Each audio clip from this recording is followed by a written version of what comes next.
Quantum leaps are a lie. In today's video, we're going to talk about what the viral transformation videos aren't telling you and what actually works. Welcome to Diving for Light. So, I'm sure, like me, your YouTube homepage may be littered with videos about quantum leaping in 90 days, 30 days, 21 days, whatever it may be. Change your life.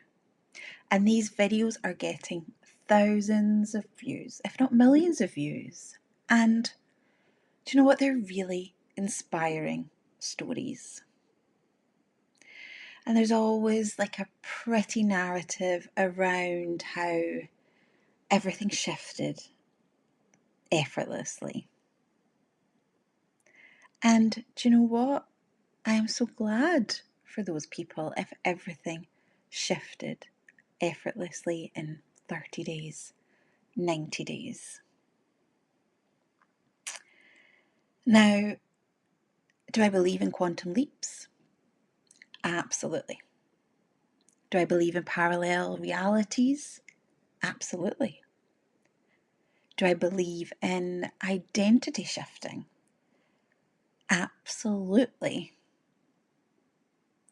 But there's one critical, important thing that these videos are leaving out. So what are they doing right? They're all talking about one thing: identity. Identity is the core of everything. So change your identity and you change the world around you. You quantum leap. It's your identity that drives your emotions, your feelings, every action that you take. When you change your identity, how you feel in the moment can just feel good. You can feel it can flow. When your thoughts are supporting your identity, your life looks different. What you attract is different. And when your actions are led by a new identity, then you make new decisions, have new habits, have a new sense of self. So the lie isn't how you change or the destination. The lie is that getting there is easy. And I want to be honest with you. I want to help you. I do believe quantum leaping is possible. But what I want to say is, it's one of the hardest things that you will ever do.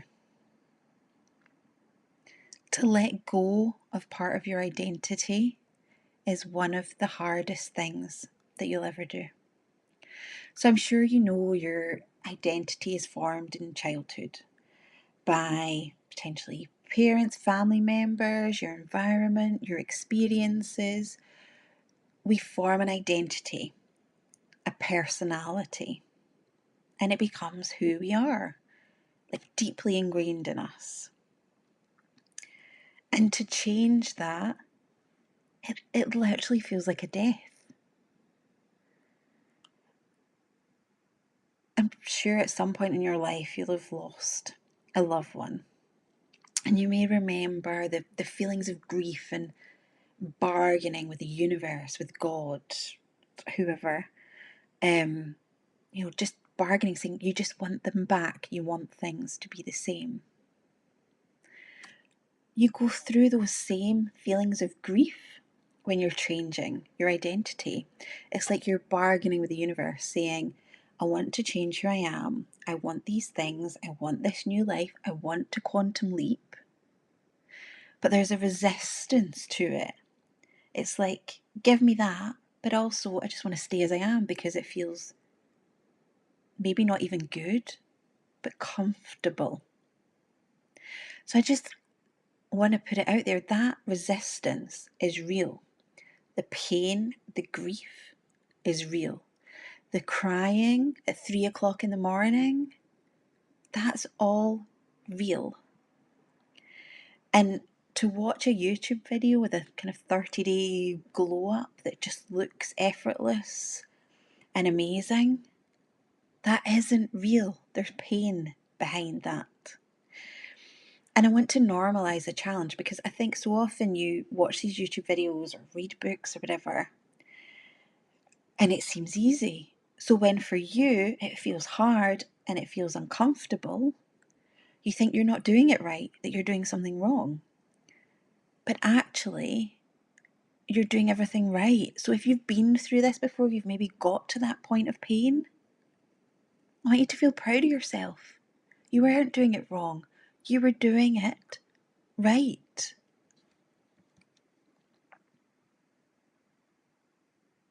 So why identity change is so painful. So we've talked about how your identities form in childhood, how you absorb the information from the world around you, and how it labels who you are. And it can also be other experiences. So, like the first person who broke your heart, parents' throwaway comment, a moment that you failed. And I want to say that none of that is actually you. You're part of something far bigger. You're connected to the universe. We're all made of stardust. And I know that for me saying, your identity isn't really you, I know that that doesn't make it any easier to put down. Like, we are so deeply attached to what we know about ourselves. It's everything to us. It's how we walk through our days. And I just want to recognise that, yes, your identity is not you. But it's no easier to put down knowing that. So what usually causes an identity change? So quite often, to have a significant shift, a significant identity change, real tangible change in your life, quite often it's down to external circumstances. So something that forces our hand, a pain that feels so great. So external pressure, a crisis, a loss of a loved one, or like a big life event that leaves no room for the old identity to survive. And I remember this when my stepdad passed away from a terminal illness. I remember thinking, I am now the breadwinner for my family. I want to be the one earning money so that my mum or sister could always be supported. And I changed my identity. I changed to this high achieving corporate version of myself that worked and earned and moved up the corporate ladder quickly. And that change in identity for me was an external pressure. Another thing could be unbearable pain. So when holding on to who you were costs more than releasing it. And you may have had this in the past, and it could be for various different reasons. But I remember being in a very toxic relationship that was really harming me. And eventually, I had to leave. Holding on and being that version of myself that was in a relationship that had what people should maybe want on paper, that was harming me. And I had to change my identity. And again, that was to remove myself from feelings of unbearable pain. It was like there wasn't an option to stay as I was. And another way to do this is through conscious choice. So choosing to change. And with the right tools and support, you can move through those feelings of discomfort. And if you know where you want to be, the fact that you're watching these Quantum Leap videos, I'm sure you have an inkling of what you're striving for. Wouldn't you rather choose the change and choose it now and walk through the discomfort now than get to a point maybe in the future where there are these external pressures or there is unbearable pain and you're getting pushed there rather than choosing to step forward? Just have a think about that. So what the videos don't tell you to do. So yes, the tools exist. Yes, we can quantum leap. But quite often they don't go into the details of how to do it. And why? Because they require effort. It feels uncomfortable. There's a real element of self-responsibility. And we live in a world where everything promises instant results. So this isn't a popular message. Do you know what? We all want everything quicker and quicker and easier and everything to be effortless and rosy. And advertising and everything just presents that in the world. You know, we've got AI, everything's simpler, easier, faster, quicker to try and stop us feeling discomfort. And that's what they're not telling you. That's what this takes, discomfort. And I'm not saying that to discourage you to quantum leap or discourage you to change your identity. I just want you to know that feeling discomfort is normal and it's fine. And there are so many tools, support networks that you can get so that you can make these moves and make them on your own terms. So to quantum leap, what would I do? Well, first of all, I would find my soul desire. So as I said, you've probably got an idea of what you're looking to achieve, how you're looking to quantum leap, what you want in life. But I would question that. I'd go deeper. So journal, write. Or maybe it's speaking into a voice note on your phone or something like that.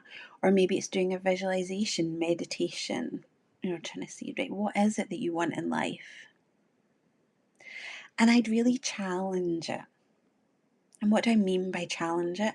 Quite often what we want is what our ego wants. And it's quite often due to beliefs and a way of proving ourselves or making ourselves look good enough in the world. But it's not really what our soul wants. So I would question your desires. What's the intent behind it? What's the motivation behind it? If it doesn't feel quite right, if it feels a bit sticky, I'd keep going, as I say, whatever practice, journal, speak, visualize, whatever, I'd keep going. The key, the secret to when you reach a goal that is a soul desire, quite often you'll find like tears in your eyes, like happy tears, like you well up, you get goosebumps. There's maybe like a kind of gasp of a, and I used to do this with my one-to-one coaching clients, and we'd, keep going, keep exploring. And when they reach the soul desire, their whole face would change. They would light up. Quite often there were tears, and they would say, "Oh my goodness, I've never said that out loud to anybody." Quite often your soul desires are what you potentially don't think you should have, but they're what you really want and you keep them hidden. So please go searching for them. Make this quantum leap soul-based and not ego-led. And what do I mean by soul-based and ego-led? So ego-led is like your small self. It's this humanness version of you that has all these limiting beliefs and things. Soul-led is connected to something more. It's the journey that your soul's here for. It's the experiences that your soul wants in this lifetime. So we've got your soul desire. So now I want you to write out what's the identity of this future version of yourself? What's their identity? How are they filling their days? How do they speak? What's maybe their finances like? What does their world look like? How do they navigate day to day? What are their habits? And just write it all down. Maybe you could do a little stick figure, write the identity around it. But again, I want to do a little check back with you. And maybe just leave it just for kind of 5 minutes, put it aside, and then come back to doing this step 2. So look at the identity, look at the quality, and I want you to say it out loud and see how it feels in your body. So say, for example, it's, confident. How does that feel in your body? Does it feel expansive? Does it feel contracting? Like, does it feel good? And if it doesn't, take it off. And I want this to be a bit like a game. I don't know if you ever played it when you were young, where you used to have to answer like yes, no questions, like really, really quickly without any thought to it, just kind of what instantly comes off your head, off the top of your head. I want to play it like that. So what's my body saying? Expansive, contractive. Does it feel or not? And do it quickly, because if you do it too slowly, then the mind starts coming in. If you find you're then making up a story about the word or whatever, leave it aside. Come back to it later. It's got to be quick, quick, quick flashes. How does it feel? And anything that feels contracting, that's not soul-led. That's not soul-led identity. That's probably your ego thinking that somebody thinks you should be like this. Scrap it off. Now, the next thing I would do is program the subconscious mind. So your subconscious mind is the one that runs on autopilot, the one that's running your life. And I would create personalised subliminals to listen to whilst you're falling asleep. And in doing that, you're bypassing the ego's resistance of going, well, I shouldn't be like that, I shouldn't whatever. And you're speaking directly to the subconscious mind that runs on autopilot. So I'm thinking of this subconscious mind maybe a bit like, like a printer. Like it's going to print what the computer tells it. So this is you programming the computer so you get the right output, if that makes sense. So this sleep hack, how does it actually work? So you could recite affirmations in the mirror, but that involves the ego mind, and your ego is just rejecting it. So as I said, the subliminals bypass this. So what are you doing? You are writing out your I am statements. So basically your identity traits. So I am confident. Whole list of them. You are recording them. You can just use a free app. Then you're going in to edit. Again, you can do this for free online, where you're uploading your voice recording. You're lowering the volume of your voice, and then you're adding in music.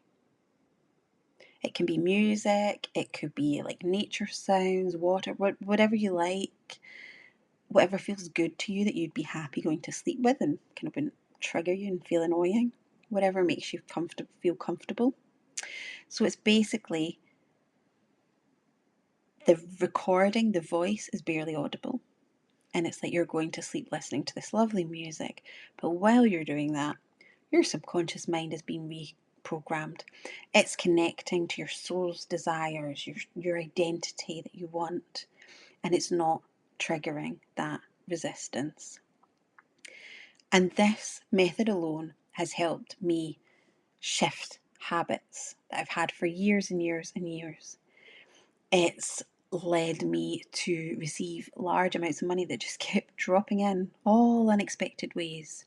Honestly, it's like magic. And that's what I would do to start quantum leaping. But to circle back to what we said before, there's still going to be other things that come up, and it's still going to feel uncomfortable. So what is your heart actually yearning for? And as I say, this isn't the polished version, not the goals that sound impressive, the dream you whisper to yourself. Let me know in the comments, because I would love to hold that vision for you. And you don't have to do this alone. So the Diving for Light community is a space where we work through this together. So tuning into those soul yeses, building personalized subliminals, and supporting each other through what's messy, real, but it's worthwhile work of transformation. So there's sharing circles where you're honest about where you are, there's practical tools, and you're held accountable. It's all about self-responsibility, but with someone holding your hand along the way. And if you've loved this video, if you're interested in learning more about the subconscious mind, I would go to the next video. I think that would just make this land even deeper. Sending you so much love and light.